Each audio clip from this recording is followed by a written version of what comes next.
Look at your arms. No, seriously, look at them right now. Those little spaghetti attachments dangling from your shoulders.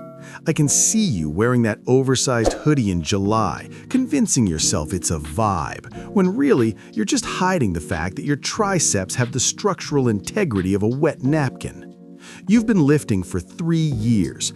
3 years, and your arms still look like you borrowed them from someone who gave up. You've watched every curl tutorial on TikTok. You've done the behind-the-back cable, the reverse grip, the peak contraction supination finisher from some guy with 200K followers and arms the size of my forearm.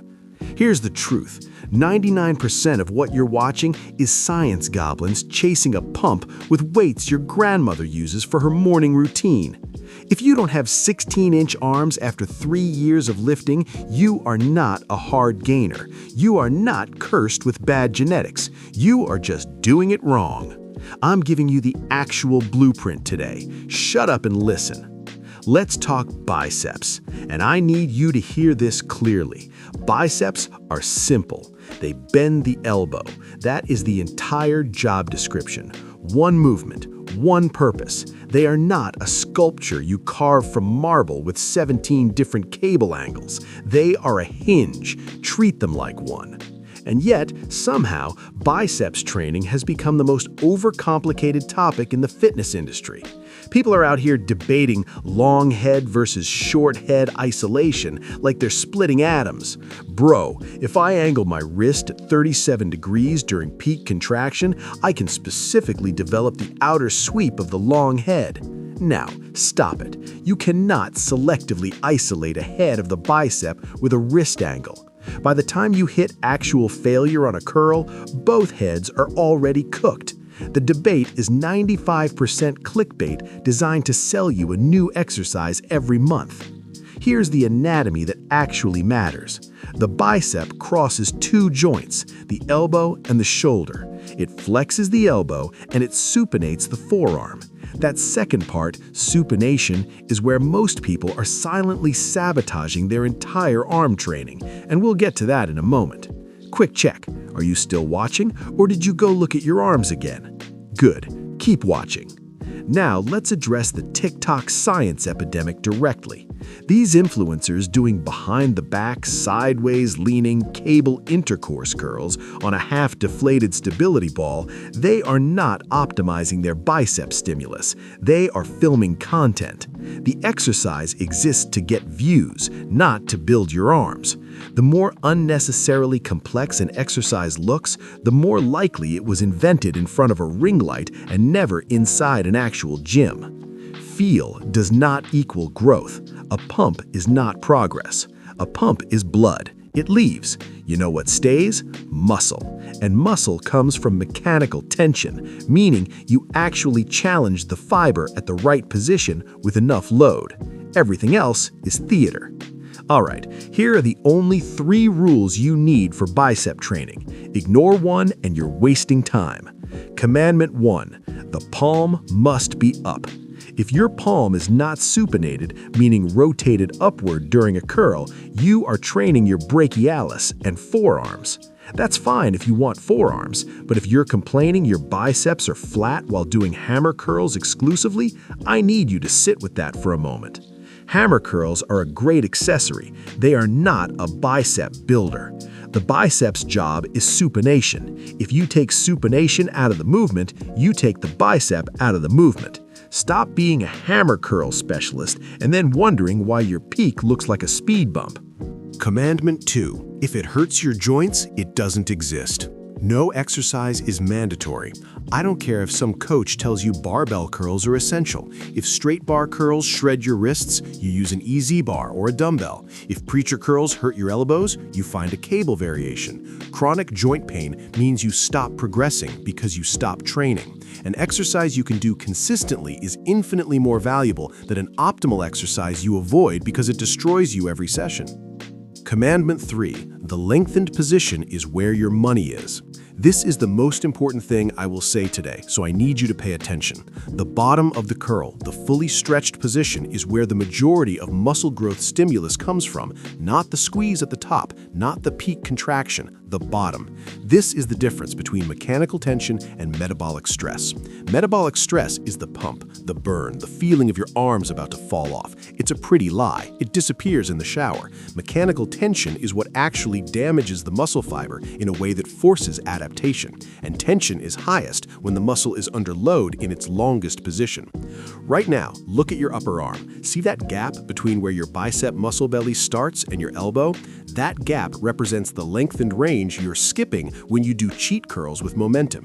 That gap is not genetics. That is lack of effort at the bottom of every rep you've ever done. Control the descent. Let the weight stretch the muscle, then curl. 3 exercises, that's all you need. The preacher curl. This is your best friend for the lengthened position because the pad locks your upper arm in place. You physically cannot cheat. The angle of the pad means the bottom of the movement, where your arm is fully extended against the pad, is also the point of highest tension. That is not an accident. That is perfect engineering. Now, people are terrified of preacher curls because they heard a story about someone tearing their bicep on them. Here's my advice. Warm up. Use a controlled negative. Don't load the bar with your entire ego on the first working set. Bicep tears happen from sudden explosive loading on a cold muscle with too much weight. They don't happen from a properly warmed up, controlled preacher curl. Stop being a coward and do the exercise. Facing away cable curl. Stand facing away from the cable machine, cable attached behind you. This is the closest thing to perfect resistance for a bicep curl. Unlike a dumbbell where tension drops off at the bottom as the weight swings, the cable maintains constant tension throughout the entire range of motion, including that lengthened position we just established is where growth happens. If you have access to cables and you're only using dumbbells for curls, you are leaving results on the floor. The barbell curl. Yes, the boring, basic 70-year-old exercise that has been building arms longer than TikTok has existed. I will defend the barbell curl against every optimal lifter who thinks it's too simple. If it built Arnold Schwarzenegger's arms, it will work for your unathletic self too. Keep your elbows stationary at your sides. Do not let them drift forward. And for the love of everything, stop dry humping the bar. If your hips are thrusting forward to get the weight up, you've chosen a weight your actual muscles cannot lift. Drop the ego, drop the weight, and do the rep. Here is a question I need you to answer honestly. How much of your arm day is biceps? 45 minutes? An hour? How much is triceps? 10 minutes? 5? Now consider this. Triceps are 2/3 of your upper arm. 2 out of every 3 inches of arm circumference when you're looking at a flexed arm from the front comes from the back. Your biceps are the show muscle. Your triceps are the actual size. If you were spending 45 minutes on curls and 10 minutes on pushdowns, you are building a Ferrari engine and putting it in a shopping cart. The triceps have 3 heads. The medial and lateral heads get hit by virtually every pressing movement you already do. Bench press, overhead press, close grip work. These heads are not neglected. They're probably fine. The problem is the long head. The long head runs along the back of the arm and is the largest of the 3. It's the meat that gives arms that thick, full look from the side. And here is the critical anatomical fact that most people miss. The long head crosses the shoulder joint, which means its length changes depending on the position of your arm. During a bench press or a standard pushdown, your elbow is at your side or in front of your body. The long head is shortened. It's barely working. You are building the other 2 heads and leaving the big one out of the equation entirely. This is the missing link. This is why your arms look decent from the front and flat from the back. You've been doing compound pressing for years and wondering why the long head never showed up. It didn't show up because you never put it in the fully stretched position. 3 exercises. Again, that's all you need. Cable pushdowns, the staple, the anchor of any tricep session.